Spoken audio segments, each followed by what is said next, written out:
บรรยากาศหน้าจอนะอะไรเนาะเซฟกับท่าเด็กนี่ก็ไปตัดเอาหลอดกุ้งเนาะทุกคนเขาเห็นจะได้แล้วแบบนี้เจ๊กูตัดขีบเอาเนาะ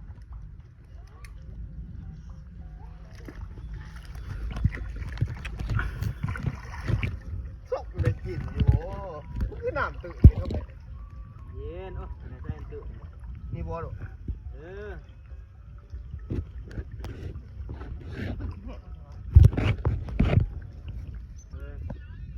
เชี่ยต่อ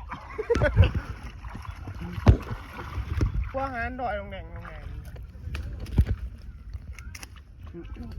มีปลาละดันมันดันเลยมั้ยไม่ยามจันครับแพะย่างเบิ้งฮะมันคำแพงแต่ว่าไปหลังต่อไปเนาะพวกจะมานอยู่วันนี้ไปหลังต่อไป